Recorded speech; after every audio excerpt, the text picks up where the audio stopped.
ఇప్పుడు మీరంతా మన దేశంలోనే ఎక్కడా చూడని ఒక అద్భుతమైన వింత శ్రీ వెంకటేశ్వర స్వామి అద్భుతమైన నామాలు స్వయంగా వెలిసిన ప్రదేశము మరియు అవి ఈత చెట్టు రూపంలో ఎలా వచ్చింది దాని చరిత్ర తెలుసుకుందాం. ఇది కంపలగూడెం మండలం ఎన్టీఆర్ జిల్లా ఊటుకూరు గ్రామంలో ఈ అద్భుతం చోటు చేసుకుంది.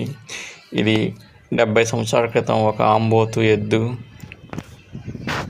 ఇక్కడ చనిపోయిన తర్వాత పూడ్చడం జరిగింది. కరెక్ట్గా ఆ పూడ్చిన ప్రదేశంలోనే స్వయంభుగా ఒక ఈత చెట్టు వెలిచినది. దాంట్లో అదే తర్వాత అది పెద్దదై ఇలా 3 నామాల రూపంలో మనం చూస్తున్న విధంగా ఏర్పడి ఇది ఎప్పుడు 365 రోజులు ఒకే విధంగా ఉంటుంది. దీనికి కాయలు కాయటం కానీ అలాంటివి ఏమీ ఉండవు. అదేవిధంగా ఎన్ని గాలి దుమ్ములు వచ్చినా కానీ ఇది అలానే తట్టుకొని నిలబడిపోయింది. ఇప్పుడు మీరు చూస్తున్నది ఏదైతే ఉందో దాని మొదలు భాగం చూస్తున్నారు. ఇది ఊటుకూరులో ఉంటుంది. ఎదురుగా ఆంజనేయ స్వామి విగ్రహం కూడా మీరు చూస్తుండవచ్చు.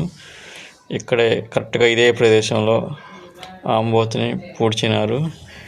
ఇక్కడ వెంకటేశ్వర స్వామి స్వయంగా వెలిసినారు. చూడండి ఇక్కడ మీరు ఖచ్చితంగా ఎగ్జాక్ట్గా 3 నామాలు ఆకారంలోనే ఉంటుంది ఈ చెట్టు. మీరు ఎక్కడ ప్రపంచంలో ఎక్కడ చూసి ఉండరు. మొదలు ఒకటే కానీ 3 నామాల రూపంలో 3 సరైన హైట్లో యాజ్ ఇట్ ఈజ్గా వెంకటేశ్వర స్వామి నామాలు ఆంబోతు ఎద్దుని పూడ్చిన ప్రదేశంలోనే రావటం ఇది నిజంగా వెంకటేశ్వర స్వామి అద్భుతంగా చెప్పుకోవచ్చు. కాబట్టి దీన్ని చూసి ప్రతి ఒక్కరూ తరించి మన ఛానల్ సబ్స్క్రైబ్ చేసుకొని శ్రీ వెంకటేశ్వర స్వామి కృపకు పాత్రలు కావాలను. నిజంగా మీరు ఎక్కడా చూసి ఉండరు. ఎక్కడైనా చూసి ఉంటే కామెంట్ రూపంలో తెలియజేయగలరు. ఎగ్జాక్ట్గా వెంకటేశ్వర స్వామి నామాలు. మరిన్ని వీడియోల కోసం మన ఛానల్ సబ్స్క్రైబ్ చేసుకొని ఇలాంటి వింతలు ఇంకా చాలా ఉన్నాయి చూపెడతాము.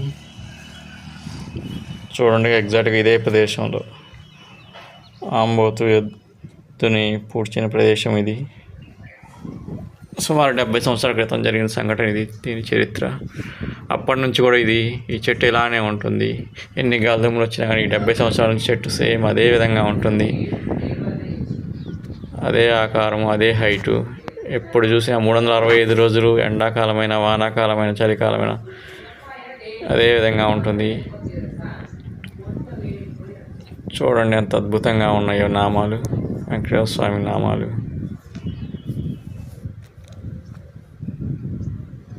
Please subscribe my channel. ఇంకా ఇలాంటి వింతలు విశేషాలు ముందు ఇంకా చూపించడానికి ట్రై చేస్తాము. మీ దగ్గరలో ఎక్కడైనా అలాంటి నామాలు ఉన్న చెట్టు ఎక్కడైనా ఉంటే కామెంట్ రూపంలో తెలియజేయండి. ఎక్కడైనా చూస్తే చూడకపోతే చూడలేదని కామెంట్ పెట్టండి.